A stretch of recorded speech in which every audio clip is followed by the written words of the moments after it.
Alright, this lesson here is going to be a jam-packed one with the derivatives of all of the exponential and logarithmic functions. The main thing here is that everything is going to come from this one here, right, that we already know. So when we differentiate e to the x, it comes directly back. So we're going to learn about all of the things that come directly from this. So they are really generalized versions of this one here. So just a basic formula that's good to know in this lesson, and you might remember it from algebra. Maybe, maybe not. Right? Is this basic formula here? So that you can take any number here, a positive number, and express it as e to the natural log of that number. And the idea here comes from the fact that the exponential function and the log function are inverse functions. So these two are acting like cancellation factors, right? So you can see here more or less x is equal to x, right? Because you have an inverse relationship here. So I'm going to go through this lesson and derive 5 different formulas.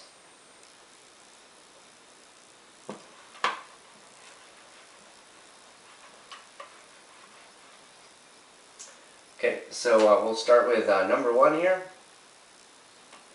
And perhaps I can get rid of this. So our first one here will be, how do we differentiate not e to the x, but e raised to a function of x, right? So how do we find the derivative of something more complex than e to the x, right? E to the f of x. So the basic idea here is pretty simple. We can use the chain rule. So I'm going to think of y equals e to the f of x, right?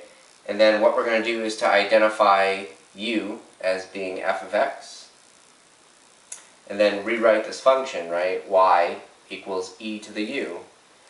So you guys might remember from the chain rule section, we're taking this function and dividing it into its two little pieces here. And then we just use the rule. So dy dx is equal to dy du, and then times du dx. And then to use the chain rule, you basically have to differentiate both of these pieces here. So dy du is going to bring this back, e to the u. And then du dx, we differentiate the f function. So you get this thing here. So then we can put f of x back in place of u. So this here will give us e to the power of f of x. And then right next door, f prime of x. So this here will be the derivative of this function, right? E to the f of x. Right, so just to summarize that one, so we can take a look, what does this formula look like, right? So we can express it in the operator notation, right? The derivative of e to the f of x is just, this function comes right back, e to the f of x, and then we multiply by f prime. The nice thing is you can compare it to the basic one that we're starting from, right? So in this case, the f of x is just x, right? So we repeat the function e to the x, but the derivative of x in this case is just equal to 1, so we don't bother to write down that factor.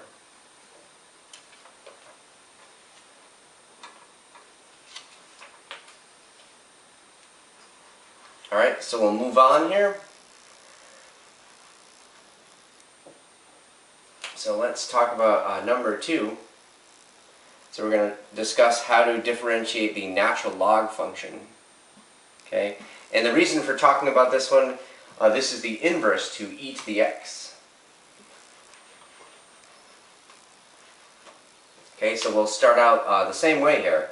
We're going to say y is equal to the natural log of x. And then now we're just going to, one way of doing this is you can exponentiate both sides. So we could write e to the y equals e to the power of the natural log of x, right? So if these two things are equal, then if you exponentiate here, they also have to be equal. And so this is the first place where we're going to use that relationship that we saw at the beginning, right? E to the ln of x is the same as x. So we're going to take e to the y, right? And this is equal to x. And one way we can, to figure this out, is we can differentiate the function implicitly.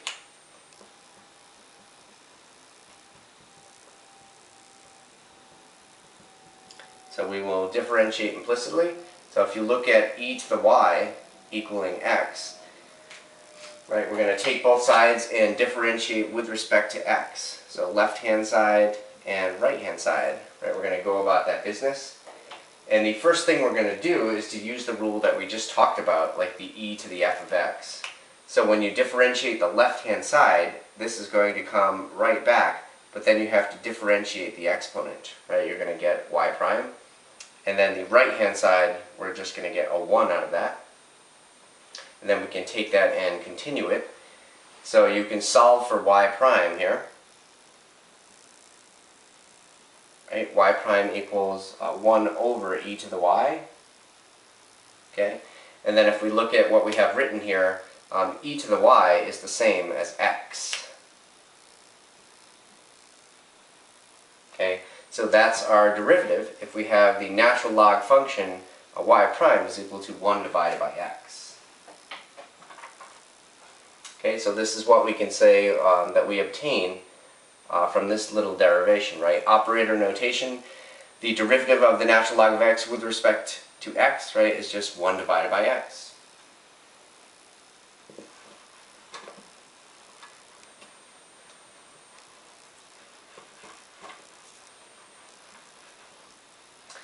So it would make sense at this point to talk about the version that generalizes this. So this, I believe, is number 3. We should discuss the natural log of not just x, but the natural log of a function. Right, so we should talk about this rule here. So I'm going to leave this one here and just take this one here as an extension of this, so that way we can see the relationship. Okay, so if we write y equals the natural log of f of x, this is naturally assuming that this function is positive here. Then we're going to sort of mimic this procedure here. So the derivative, right, here it's 1 divided by x, so we get 1 over f of x. But then you can think of the chain rule. So this is acting like our u function, so we then have to multiply this expression by the derivative of f of x.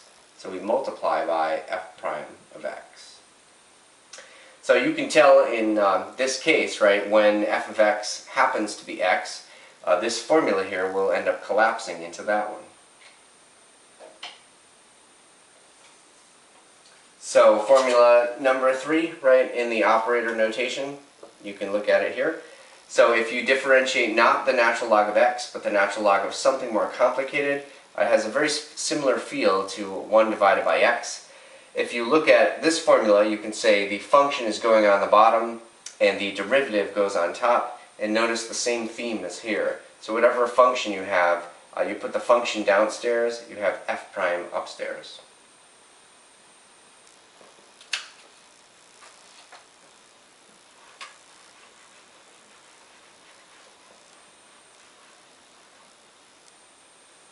Okay, so let's move on to number 4 here. So this will be a variation of e to the x. So instead of e to the x, we're going to talk about b to the x. Right? How do we differentiate this? A couple of things here about b is that b is positive, right? And also b is not 1, because if b was 1, this would be a very simple case. So we're going to go through this work. Again, we start out the same way, right? Just by saying y equals b to the x, and we find dy dx.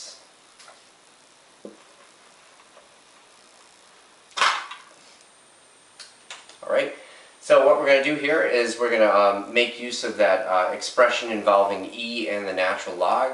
So we're going to write this as e to the natural log of b to the x. So what we're doing here is we're taking a rather unsightly looking expression and we're using the fact that e and the natural log are inverses. So these will have a cancellation effect and give you b to the x back.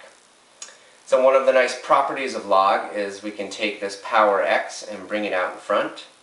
So we're going to write it this way, e to the power of x natural log b. So notice that all of this is still y, right? This is the function that we're trying to differentiate. And so if we look at it this way, this natural log of b is just acting like a constant. So what we have here is not e to the x, but e to the f of x. And this is just a multiple of x. And once we recognize that, then this becomes a pretty simple formula. So what we have here, y equals e to the x natural log b, right? And so if we want to differentiate this, we're going to use that first one that we came up with. So I'll flash it right up here, right? So this is e to the f of x. So that function will come back, and then you have to differentiate the exponent.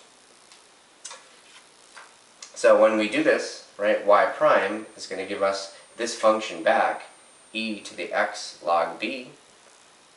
And then we have to look at the exponential part, and that would refer to this little piece here. And so this is a multiple of x, right? So the derivative of this part is just going to be natural log b. And often the way this is simplified is e to the power of x ln of b. If you reverse the steps, it's the same as b to the x. So this would typically be written as b to the x and then times natural log b. Okay? So if you want the derivative of any other number other than e, right, but we're not talking about 1, so b to the x, the derivative here is b to the x. It comes right back, and you get a factor of the natural log of the base. Okay, so in the operator notation, this is the look, right? So this is the same formula that we have here. And so connecting is important, right? If you look back at the old formula, right, the one that we know pretty well, there's a striking similarity between these two. So notice that if you take this formula and you choose b equal to e, then this will give you the derivative of e to the x as equaling e to the x times the natural log of e, and the natural log of e happens to be 1. So again, we're seeing that this formula down here is a special case of this one. So this will handle more general situations.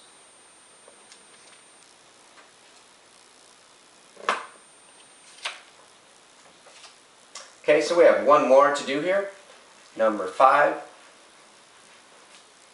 And I think at this point in the game you can almost figure out which one it is. So this will be a natural log, but not with a common base. So how do we differentiate log base b of x? And the one we know how to do, right, it would be log base e, or the natural log. So same beginning here, log base b of x. We're just going to call this function y.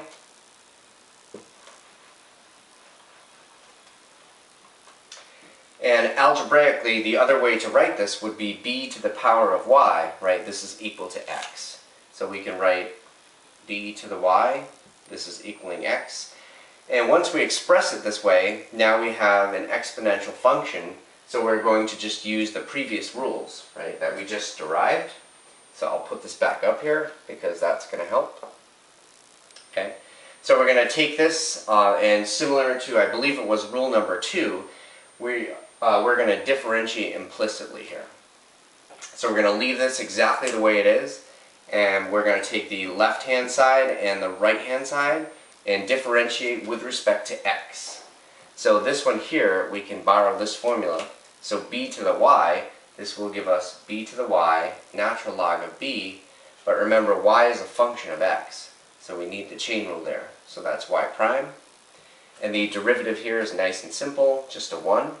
And so you solve for your y prime by swinging all of this to the right. So y prime is going to equal 1 divided by b to the y, natural log b. And what we see again, similar to the other derivations, b to the y is the same as x, right? We can see it in this line. So we will often replace this b to the y with x.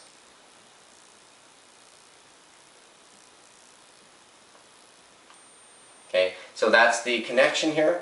So if you have the log base b of x, the derivative is very similar to 1 over x, just like the natural log. So it's 1 divided by x, but you have a factor, right, of the natural log of b. So I again will show these two formulas just so that you can compare. Right? So this is the one that we just derived. and this was formula number 2. And so as we saw before, there's a similarity here, right? If you look at this formula as generalizing this one, this has a log of base e. So you would take b to equal e in this formula, and then this one here would collapse and become this one, because the natural log of e would equal 1. Okay, so that's a lot of different stuff going on there. And so I just want to close with a couple of examples so we can see how these work out, right? How they seem in practice. So here's a pretty basic one. So what's the derivative of not, again, e to the x, but e to something more complicated, right? E to the sine of x. So if I can take opportunity of this, I'm just going to put the formula up there so that way we can see it and use it, right?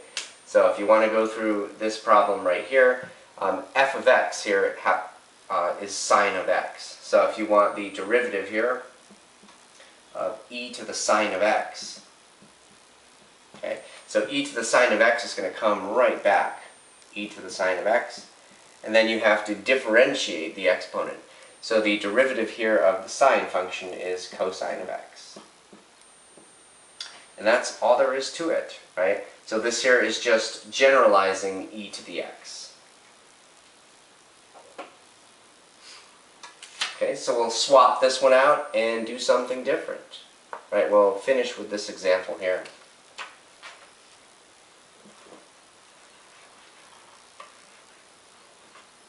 Okay, so this one here has two separate components, function 1 and function 2. So we can predict we're going to need the product rule in this one. And notice x cubed is a very familiar counterpart, but 3 to the x is the new one that's coming here to the show. So it's this formula here, right? Not e to the x, but b to the x, where b is some positive number not equal to 1. So we can use this, right, when we go through and talk about that. Okay, so let's work it out. 3 to the x, and then x cubed. Okay, so to differentiate this, we're going to write down the first, and differentiate the second, 3x squared. And then we're going to add to this, we'll write down the second function, x cubed, and then differentiate the first, given by this formula. So 3 to the x will give us 3 to the x back, and then we get a factor of natural log of the base, right, ln of 3. So that is it, right, that is the answer. You can clean it up by taking out a common factor. I would probably do 3 to the x as common, also x squared, and you have another x squared there. So you can factor out a little bit here. So we can take out 3 to the x and x to the power of 2 and see what remains. Okay, so we'll have a 3 left here, so just a floating 3. And here we will have an x and also ln 3. Okay, and that's the answer there.